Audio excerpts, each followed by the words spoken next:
ଜାତିଆଣ ବାଛ ବିଚାର ଅଭିଯୋଗରେ ସ୍କୁଲ ଛାଡ଼ିଲେ 10ମ ଶ୍ରେଣୀ ଛାତ୍ରୀ। ତଦନ୍ତରେ ଶିକ୍ଷା ବିଭାଗ। ଜାତିଆଣ ବାଛ ବିଚାର ଓ ନିର୍ଯାତନାର ସଙ୍ଗୀନ ଅଭିଯୋଗ ଆଣି ସ୍କୁଲ ଛାଡ଼ିଛନ୍ତି ଜଣେ 10ମ ଶ୍ରେଣୀ ଛାତ୍ରୀ। ଏନେଇ ଏକ ଭିଡିଓ ସୋସିଆଲ ମିଡିଆରେ ଭାଇରାଲ ହୋଇଛି। ଘଟଣାର ସତ୍ୟତା ଯାଞ୍ଚ ପାଇଁ ବ୍ଲକ ଶିକ୍ଷା ଅଧିକାରୀ ଓ ଅତିରିକ୍ତ ବ୍ଲକ ଶିକ୍ଷା ଅଧିକାରୀ ବିଦ୍ୟାଳୟ ଏବଂ ଛାତ୍ରୀଙ୍କ ଘରକୁ ଯାଇ ତଦନ୍ତ ଆରମ୍ଭ କରିଛନ୍ତି। ନବରଙ୍ଗପୁର ଜିଲ୍ଲା ଝରିଗାଁ ବ୍ଲକର ଚଚା ସରକାରୀ ଉଚ୍ଚ ବିଦ୍ୟାଳୟର 110 ଆସନ ବିଶିଷ୍ଟ ଛାତ୍ରୀ ନିବାସରେ ରହି ପାଠ ପଢୁଥିବା 10ମ ଶ୍ରେଣୀର ଜଣେ ଛାତ୍ରୀ ହଷ୍ଟେଲରେ ଜାତିଆଣ ବାଛ ବିଚାର ସହ ଶାରୀରିକ ମାନସିକ ଓ ସାମାଜିକ ନିର୍ଯାତନା ହେଉଥିବା ଅଭିଯୋଗ କରିଛନ୍ତି। ଘଟଣାକୁ ନେଇ ସ୍ଥାନୀୟ ମହଲରେ ଚର୍ଚ୍ଚା ବଢ଼ିଥିବା ବେଳେ ଏସି ସମାଜର କର୍ମକର୍ତ୍ତାମାନେ ବିଦ୍ୟାଳୟରେ ପହଞ୍ଚି ଆଲୋଚନା କରିଥିଲେ। ସୂଚନା ଅନୁସାରେ ସମ୍ପୃକ୍ତ ପ୍ରଧାନ ଶିକ୍ଷୟିତ୍ରୀ ଭୁଲ ସ୍ୱୀକାର କରି କ୍ଷମା ପ୍ରାର୍ଥନା କରିବା ସହ ଭବିଷ୍ୟତରେ ଏପରି ଘଟଣା ନ ଘଟିବ ବୋଲି ଲିଖିତ ପ୍ରତିଶ୍ରୁତି ଦେଇଥିବା କୁହାଯାଉଛି। ଏପରିକି ଶିକ୍ଷା ବିଭାଗ ପକ୍ଷରୁ ଘଟଣାର ତଦନ୍ତ ଜାରି ରହିଛି। मोर झीर ना अनुछया मुझर बापा लक्ष्मण हरिजन झील मत टर्चर होगी बोलिकी कहला आम कास्ट झील मान टर्चर होगी मत कहला फोन करबार मु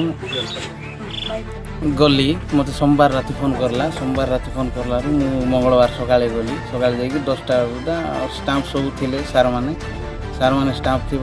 सार मन को जनइली एमती एमती टर्चर हो सार कौन बोलार मुझे आप्लिकेसन गोटे लेकिन झील को धरिकी आइली से मंगलवार आगा धरिकी आइबारू तारपर आम समाज लोक जनइली समाज लोक आम सभापति समस्ते आसते ब्लॉक सभापति सबू जिला स्तरीय भी आसते समाधान करले ताले भी आमर समाज लोक को आम मानिकी आगा चलू समाज लोकर कथा को भी राजी होगी आम समाज लोक को मानिकी सेठी कथाटा निमासा करदेला मु जहाँ टर्चर करली मु भूल हो जाइए मुझे आउ पुनर्बार से टर्चर करबी नहीं बोलिकी लेखिकी देइछन्ति विप्लविनी मल्लिक हेड चार्ज रे थिले एबे वर्तमान मासे हबो चार्ज रे ना मु ए विद्यालय रो असिस्टेंट शिक्षयित्री हाई स्कूल रे मोर पोस्ट मु या कहबी जे एहा भित्तिहीन ओ मिछ कथा एहा कोठु केमिति भाइराल हला मु जानि नै एमती किछि घटना घटिना नाही देखंतु छोट पिलाटे से कोन कहि देइछि ता मन भितर कोन आछि कोन कहि देइछि जेहेतु छोट पिलाटे ता मनोभाव जेहेतु मु जणे शिक्षयित्री पिलाटी जहाँ कहूँ ताकू मु बुझेबा पाई जाई कहि देछि जदि सेमती किछि तो मन रे आसीछि बेटा मु तते क्षमा मागुछि तू पाठ पढ़ा कंटिन्यू कर पिलाटी को बुझेबा पाई का मु कहिछि किंतु सेमिति कोनोसी किछि हां मु लिखित भार देछि तो तेनु सेमिति किछि मु करि नाही ए विषय मु किछि जानि नाही से विषय मु किछि कहि परिबिनी से काहे कि अभियोग आनिछि कोन हेछि मु किछि जानि नै तेनु जहाँ कुहाला ताकू जेमिति मु बुझाया कथा बुझेइली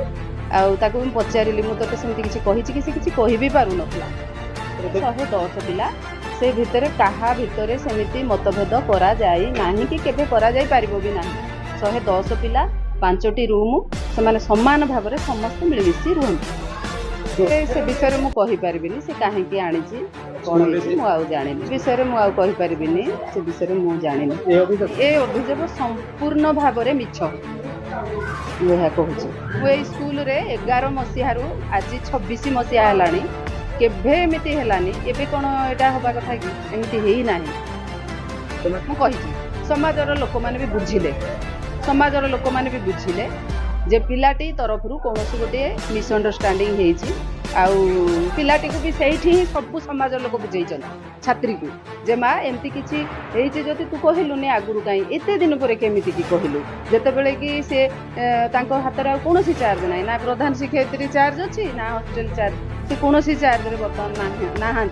तथापि कहीं सेमती कहलु कहला बेलू से चुप करी तौक मुह पोतिकी बसला परंतु मु से विषय जानी से कहीं सेमती कहला मन गढ़ा कहला कि कौन मुझे जानी मु चचारे रहे ना बाहर रहे मोर भड़ा घर अच्छी।